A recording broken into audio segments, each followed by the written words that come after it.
ya.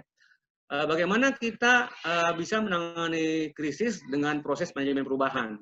Nah, ini saya akan kenalkan metode dari John Kotter ya, model 8 langkah, 8 Stage of Change, yang dikembangkan oleh seorang profesor dari Harvard, John Kotter. Dia menulis buku ya, Leading Change, setelah melakukan survei terhadap 100 program transisi dalam organisasi, entah perusahaan, entah itu kementerian, dan seterusnya. Dia tuh akhirnya bikin buku. Nah, dia itu ingin mengatakan bahwa ternyata berubah itu ada tahap-tahapan, ada proses yang harus dilakukan, dan itu sistematis banget. Nah, si John Kotter ini memang orang pintar dari Harvard, kemudian dia ini membuat satu urut-urutan untuk berubah, yang kita harus, sebaiknya, bukan harus ya, sebaiknya kita ngikutin. Kalau kita ingin berubah itu kita perlu ngikutin pola dia. Nah, apa tahapannya? Yang pertama, menciptakan rasa urgensi. Kemudian kedua, membangun koalisi inti. Ketiga, mengembangkan visi strategis. Keempat, melibatkan semua orang dalam rencana perubahan. Kelima, mengurangi hambatan. Keenam, berfokus pada kemenangan jangka pendek. 7, menjaga momentum berjalan dan menambahkan stabilitas. Dan yang terakhir, melembagakan perubahan. Apa itu? Nah, nanti saya akan jelaskan. Ya, bagaimana tahapan-tahapannya itu ada menciptakan iklim organisasi dulu, climate for change, kemudian engaging and enable full organisasi. Jadi melibatkan orang dan membuat semua orang itu bisa berubah. Baru yang terakhir implementasi. Jadi kadang-kadang kita ini orang Indonesia, mohon maaf ya, secara jujur saya katakan, kita fokus pada program. Ini program perubahan nih, ayo kita jalankan. Loh, padahal iklimnya belum berubah, orang belum diajak berubah. Nah, kita kadang-kadang loncat. Nah, ini kelemahan ya. Jadi ini pengalaman saya juga pernah ngalamin ya. Udah bikin program, ngajak orang, ayo berubah, yuk ada berubah. Akhirnya orang nggak mau berubah. Kenapa? Tadi, what is it for me? Karena iklimnya belum dibangun. Kok tiba-tiba kita bikin program, orang disuruh berubah? Nah, ini nggak bisa. Harus tahapan itu dilalui ya. Seperti apa tahapannya? Ini dia. Tahap pertama, create urgency. Tadi sudah saya bilang. Kedua, koalisi. Ya. Ketiga, visi dan strategi. Keempat, komunikasi. Keempat, action harus kita buat. Kemudian kelima, empower action. Keenam, quick wins, kemenangan yang pendek. Kemudian bagaimana kita harus mengarah ke proses perubahan yang berkelanjutan, dan terakhir ke pengembangan budaya. Ya, ini yang diinginkan oleh si Kotter.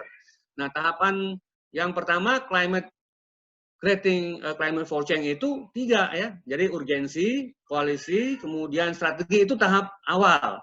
Tahap kedua, melibatkan orang supaya orang itu mau berubah. Jadi komunikasi, empower action, dan quick win. Dan baru tahap implementasinya itu yang tadi yang saya sudah sampaikan terakhir itu, bagaimana kita membuat perubahan yang lebih berkelanjutan dan juga mengembangkan budaya.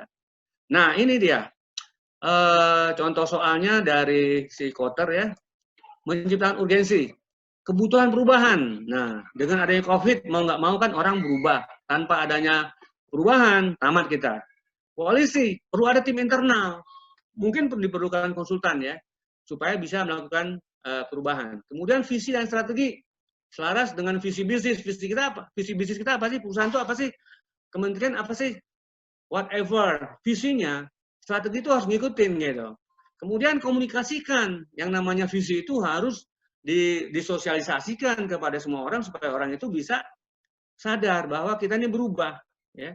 Kemudian tindakan pemberdayaan. Apa pemberdayaan? Kita harus membuat satu program-program menghilangkan proses yang tidak efektif dan yang tidak perlu dari sistem. Jadi sistem yang kita buat itu harus betul-betul terprogram. Nanti ada contoh-contohnya. Kemudian menciptakan hasil jangka pendek, menetapkan tujuan perubahan jangka pendek menuju perubahan jangka panjang. Nanti juga ada contohnya. Kemudian menjalankan perubahan berkelanjutan, ya. Perubahan berkelanjutan itu harus ada rencana yang jelas, baik dari segi keuangan, proses bisnisnya, dan leadership. Kalau saya melihat apa? Pengalaman di Antam, yang berubah pertama itu leaders, gitu loh. Baru setelah itu strategi, ya. Tanpa leaders berubah, percuma strategi. Jadi leadership itu vital banget ya. Jadi orang SR itu juga sebaiknya kalau mau bikin perubahan, gagasan utama adalah buatlah program leadership development, walaupun waktunya singkat. Ya, kalau misalnya untuk 3-6 bulan ya leadership programnya itu jangan lama-lama. Untuk komisaris direksi ya mungkin sehari cukup. Untuk level GM itu mungkin 2-3 hari, makin ke bawah biasanya makin panjang. Nah, jadi leadership itu perlu dibangun. Nah, yang terakhir baru melembagakan. Jadi artinya apa? Melembagakan itu membiasakan diri dengan aturan, dengan kebijakan. Ya, jadi keberhasilan-keberhasilan yang jangka pendek dibuat sebagai dasar untuk membuat program baru gitu, supaya kedepannya semakin langgeng. Oke? Nah, ini urgensi ya, tahap awal ya. Jadi tahap awal adalah mengidentifikasi krisis ya, supaya urgensi dapat membantu memahami perubahan. Mengapa urgensi itu penting? Ya, kalau sekarang kita bicara COVID, kenapa COVID itu perlu diatasi? Nah, bagaimana COVID itu bisa mempengaruhi organisasi? Ya, peluang apa yang muncul ketika krisis muncul? Nah, ini pertanyaan-pertanyaan waktu urgensi itu kita bangun. Jadi tanpa adanya pertanyaan-pertanyaan yang bisa membuat orang sadar gitu ya, nah kita nggak bisa dong membuat orang merasa urgen. Urgen itu kan kebutuhan. Bagaimana COVID benar-benar mempengaruhi? Buktinya apa? Profit menurun, ya kan? Dan seterusnya. Peluang apa yang muncul? Nah, mungkin bisa bikin bisnis baru, dan seterusnya. Banyak organisasi menyesuaikan diri dengan menerapkan kerja jarak jauh ya, work from home. Ini contoh di kita juga melakukan. Sehingga permintaan untuk penjualan itu menurun. Walaupun kadang-kadang bisa meningkat. Kemudian, tapi yang paling penting apa? Manfaatkan krisis sebagai peluang. Peluang apa? Untuk inovasi, untuk meningkatkan produktivitas, membuat proses dokumen yang lebih baik, dan melatih pegawai. Kalau saya fokusnya apa? Inovasi sama pelatihan pegawai. Karena apa? Karena kita orang SR ya. Nanti ujung-ujungnya produktivitas akan naik gitu loh. Kalau dokumen itu kan administrasi. Oke. Nah, koalisi pemandu. Apa koalisi pemandu? Tim yang dibikin oleh pimpinan, komisaris, dan direksi itu harus ada. Misalnya gini, siapa sih ketuanya? Pengalaman di kami, CEO itu ketuanya. Kemudian anggotanya, direksi. Kemudian siapa koordinator perubahan? Direktur SR. Kalau nggak ada direktur SR, GM SR. Kalau nggak ada GM-nya, ya manajer SR. Jadi ini koalisi ini penting banget supaya change itu betul-betul bisa di-manage. Tanpa adanya koalisi ini, orang bingung. Kita mau ngapain nih? Siapa yang mengarahin kita gitu? Nah, jadi koalisi ini penting banget ya. Selanjutnya, kita membangun kepercayaan. Nah, ini yang paling susah ya. Jadi, karena banyak tadi ya disebutkan di awal, orang itu yang mau berubah itu kan sedikit banget tuh ya. Kebanyakan orang dalam comfort zone. Nah, ini, tim ini mati-matian. Dia bagaimana caranya dia sosialisasikan visi, misi, strategi. Kemudian dia harus melakukan pendekatan-pendekatan terhadap orang yang resisten. Gimana caranya? Apakah sosialisasi, apakah man to man, atau one to one, atau mungkin penyuluhan, whatever. Tapi yang jelas, dia harus lakukan itu, sosialisasi, membangun kepercayaan itu lalu nggak bisa gitu aja, harus dengan kesadaran. Jadi ada teori lain dari Cheng selain Kotter, itu ADKAR ya, jadi awareness, desire, kemudian knowledge, kemudian accountability, dan juga reinforcement. Nah, kalau kita bicara tentang awareness, itu tugas dari pemandu ini. Jadi supaya orang tuh sadar, kita nggak bisa lagi macam-macam nih kayak dulu nih. Waktu cara kerja lama sudah lewat. Kita harus betul-betul berubah karena situasi kita sudah nggak mungkin kalau kita bertahan dengan cara lama. Nah, caranya gimana? Ya silakan sosialisasi kayak apa lewat email, lewat WA, pendekatan orang per orang, dan dialog. Yang paling penting itu dialog. Kalau orang nolak, tanya kenapa kamu nolak? Kamu masih mau bertahan atau mau enggak di sini gitu kan? Kita tantang aja gitu kalau di kami ya. Kalau nggak mau bertahan, please get out gitu aja. Jadi memang situasi krisis nggak ada cerita tawar menawar, yang nggak mau out gitu aja. Situasi krisis kok namanya. Jadi situasi krisis kita nggak ada tawar menawar. Orang semua harus oke gitu ya. Nggak oke, please get out gitu. Memang harus keras. Karena ini bisnis, bukan koperasi, bukan LSM. Orang kalau nggak mau berubah dia bisa bertahan. Tapi kalau bisnis, no. Ya, everything should be okay gitu. Nah, kepercayaan ini sosialisasi lah caranya. Kemudian peranan penting dari koalisi itu apa? Implementasi visi dengan memeragakan perubahan. Jadi orang-orang yang bertugas di koalisi ini tentu orang-orang strategis ya. Kalau bisa background-nya S2.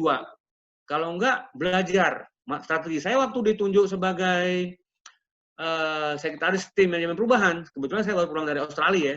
Jadi saya udah ngerti lah strategi itu kayak apa. Begitu diminta, walaupun agak bingung juga saya. Kok strategi perubahannya begini gitu, beda dengan yang dari Kotter gitu. Tapi lama-lama, ngerti juga saya, ternyata pendekatan HEI itu, karena kami pakai HEI ya, berbeda dengan Kotter. Padahal yang saya pelajari di Australia itu Kotter ya. Tapi ya lama-lama saya bisa juga gitu loh. Nah mau nggak mau dengan adanya tim dan saya sebagai sekretaris, saya harus terlibat dong, bantu pimpinan saya gitu. Oke, kemudian mengembangkan visi. Visi ini penting banget dalam perubahan ya. Jadi kalau perubahan nggak ada visi, orang bingung. Kita mau kemana nih? Ibarat kalau kita mau ke Surabaya, nanti ada yang ngambil jalan, udah sampai Bandung berhenti, sampai Jogja berhenti. Yang ke Surabaya ya cuma sedikit. Kenapa? Karena visinya nggak jelas gitu loh. Tapi kalau visinya jelas, ayo kita semua Surabaya dan semua orang itu sadar betul kita mau ke Surabaya, maka semua orang akan ke Surabaya. Itu contoh. Nah, ini contoh dari Kotter, dia sarankan ya, jika Anda tidak dapat menyusun visi dan dalam 5 menit Anda tidak bisa membangun minat orang, berarti Anda punya pekerjaan itu besar. Artinya apa? Visi itu kalau bisa, ini sekarang orang suka ngomong visi ya, ada di dokumen, ditempel di tembok, dan seterusnya. Tapi ketika ditanya ke pegawai, apa sih visi kamu? Aduh nggak ngerti ya. Maaf, saya sering kali kalau ketemu orang SR, saya suka bikin pelatihan kalau ada orang SR. Saya heran, 70% ditanya visi perusahaan yang nggak ngerti saya. Saya pikir, wah gimana nih orang SR nggak ngerti visi perusahaannya ya? Gawat darurat emergensi nih saya bilang gitu ya. Nah ini nggak boleh terjadi nih, orang SR itu harus tahu dong visi perusahaannya apa. Karena itu menjadi bekal dia untuk kerja gitu loh. Nah tapi kalau orang SR nggak ngerti, seperti yang saya bilang tadi, sekitar 70%, nah ini sekitar 30% yang ngerti, saya pikir repot ini, nggak bisa menjadi strategic partner nih orang SR. Makanya orang SR itu diremehkan, kenapa? Karena dianggap nggak strategik, hanya sebagai cost center, ya biaya-biaya melulu, tapi sumbangannya nggak jelas. Kenapa? Mungkin orang SR-nya nggak mau berubah, mungkin atasan nggak nyuruh berubah, mungkin dia nggak mau belajar, dan seterusnya mungkin banyak sekali kemungkinan. Tapi yang jelas dari yang saya dapat sekitar 70% orang nggak ngerti visi, saya simpulkan orang SR ini berubahnya ini susah nih gitu. Sehingga ya gimana dia mau membuat dirinya maju, apalagi membuat organisasinya maju, dia sendiri nggak mau berubah. Oke. Nah visi dan strategi dirumuskan dalam bentuk beberapa halaman, kalimatnya singkat, tapi gampang disosialisasikan, orang gampang ngerti gitu. Tadi yang kalau 5 menit nggak bisa ngerti, ya sudah berarti Anda nggak benar nih bikin visinya gitu ya. Nah, kemudian apalagi dalam situasi krisis ini, visinya harus jelas nih, apa yang mau dicapai dengan situasi krisis kayak gini. Visinya apa sih? Nah, kemudian untuk merealisasikan perlu fokus dan inovasi ya. Kemudian strateginya juga perlu beberapa skenario. Nah, Kotter menjelaskan, ini contoh soalnya, Kotter ini dia tahu benar ya, dengan situasi COVID, dia kasih contoh nih. Misalnya, contoh visi yang jelas, ya, dan fokus, visi yang mendorong upaya rekayasa ulang departemen kami secara sederhana. Jadi orang Amerika ini kan berpikirnya simple tapi radikal. Rekayasa ulang itu kan berat sekali tuh. Ya, re-engineering. Saya belajar re-engineering itu dari Michael Porter. Sorry, dari lupa saya, bukan Michael Porter. Itu berat banget dan banyak orang nolak gitu. Tapi ini contoh awal dari si Kotter, rekayasa ulang, rubah itu semua proses bisnis itu. Yang lama lewatin itu. Nah, ini suatu hal yang berat. Tapi itu contoh soal.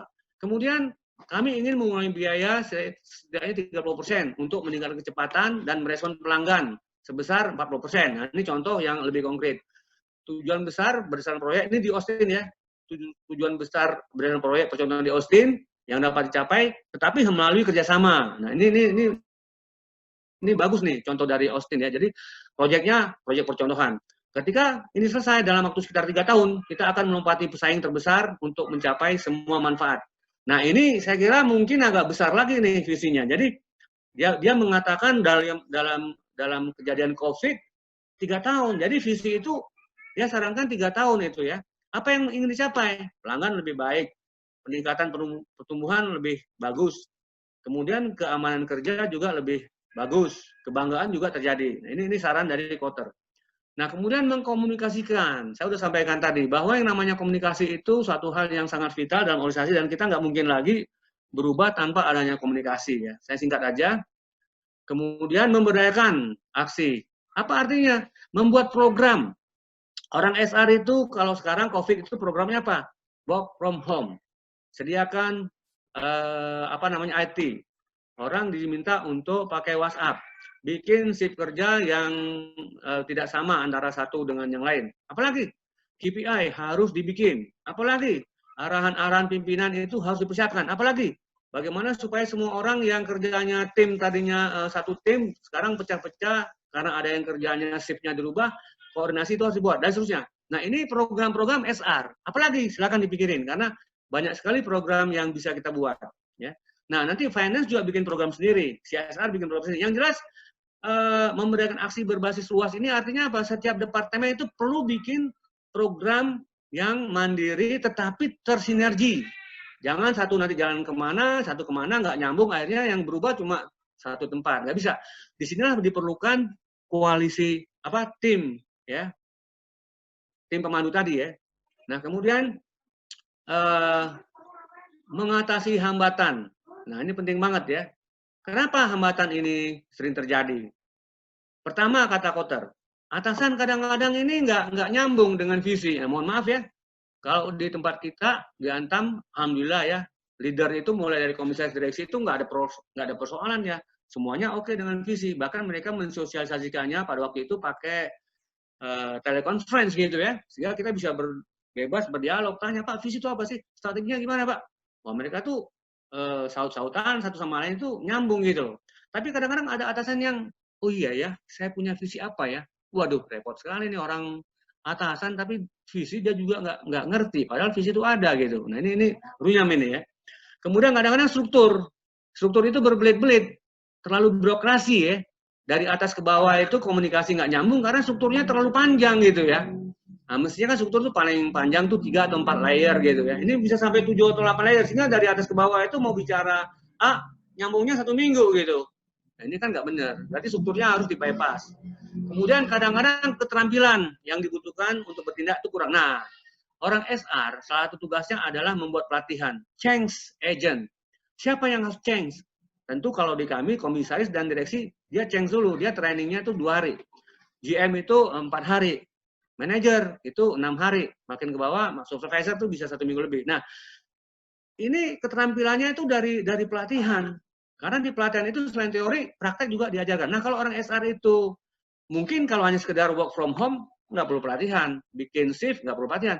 Tapi untuk program-program yang lain, ya, meningkatkan inovasi, meningkatkan produktivitas, kemudian bagaimana kolaborasi, bangun team building, itu kalau nggak training, bagaimana orang SR bisa? Ya? Jadi harus ada training-trainingnya. Kemudian kadang-kadang personil dan sistem informasi tidak nyambung. Personilnya sudah bagus, tapi IT-nya jelek. Atau sebaliknya, IT-nya bagus, tapi personilnya nggak nyambung. Nah, ini juga hambatan ya. Ini menjadi hal yang harus diadres ya. Hal-hal yang perlu diperhatikan, mungkin ini yang paling penting adanya sinergi aja ya. 6, menghasilkan kemenangan jangka pendek. Ya, apa artinya kemenangan jangka pendek? Kita jangan terlalu muluk-muluk kalau kita ingin merubah dalam situasi COVID ya. Dalam situasi 3 bulan profit kita harus meningkat 60%. Nah, itu nggak benar. Masa sih waktu singkat bisa 60% profit dari mana? Itu kan mimpi. Maka coba dalam 3 bulan peningkatan produktivitas terjadi 5%. Nah, misalnya gitu. Itu rasional gitu kan. Nah, jadi itu kemenangan jangka pendek. Nanti kalau sukses, nah 3 bulan selanjutnya 5% menjadi 10% dan seterusnya. Ya, jadi bikinlah kemenangan jangka pendek. Inovasi, rubah job desk, rubah struktur, rubah SOP. Nah, itu kan kemenangan jangka pendek tuh.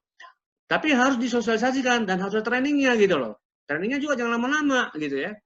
Nah, ini kemenangan jangka pendek walaupun itu simple. Nah, jadi artinya apa? Kita perlu kemenangan jangka pendek. Kemudian ada ukuran KPI. KPI itu harus dibuat dan orang SR ini juga sebaiknya berpikir strategis, bisa mengajak orang, ayo kita rubah KPI ini. Kita KPI lama ini sudah nggak cocok nih, karena situasi COVID ini KPI lama tuh muluk. Coba turunkan target, misalnya yang tadinya 100% menjadi 80%. Target A misalnya menjadi B aja udah bagus, misalnya begitu ya. Nah, ini orang SR ini, tapi harus analisis dulu, jangan asal ngomong. Bagaimana bisa mengatakan 100% itu nggak mungkin, karena situasi COVID paling mungkin itu 80-90%. Nah, tentu analisisnya harus oke. Bikinlah semacam SWOT dulu ya, baru bikin strategi, baru KPI gitu loh. Jadi clear ketika mengatakan target diturunkan itu clear gitu. Nah, selanjutnya kemenangannya pendek menurut Kotter ada karakternya. Pertama, semua orang itu bisa lihat hasilnya itu benar-benar. Jadi kalau produktivitas 5%, semua orang tuh tahu. Kemudian tadi misalnya peningkatan pelayanan pelanggan meningkat sekian persen, semua orang tahu gitu loh. Jadi jangan bohong, jadi harus clear ukurannya. Kemudian apa? Tidak ambigu, tidak bikin orang bingung. Kalaupun ada yang bikin argumen, nggak bertele-tele gitu ya. Kemudian harus jelas kaitannya dengan upaya perubahan. Jadi bikin KPI, ya, bikin kemenangan jangka pendek, jelas mengarah pada perubahan, bukan mengawang-awang, bukan muluk-muluk. Makanya kalau kita sebagai orang SR, mohon maaf bagi yang suka muluk-muluk, lupakanlah sekarang. Pikirkan yang lebih jangka pendek. Nah, nomor 7, mengkonsolidasikan keuntungan ya, dan menghasilkan lebih banyak perubahan. Nah, pada saat ini para pemimpin perlu berpikir jangka panjang tentang organisasi mereka dengan menerapkan langkah ke-7 ya. Jadi coba cari kemenangan jangka pendek, digabung supaya bisa jangka panjang. Itu maksudnya. Nah, jadi kalau nggak ada koordinasi antara satu organisasi, departemen atau divisi oleh si tim pemandu atau tim koalisi, ini nggak mungkin terjadi. Ini tugas dari leader, dan orang SR itu paling ya sekretaris seperti saya pada waktu itu ya. Tapi paling tidak bisa memberi masukan, Pak sebaiknya begini, Pak sebaiknya begitu gitu.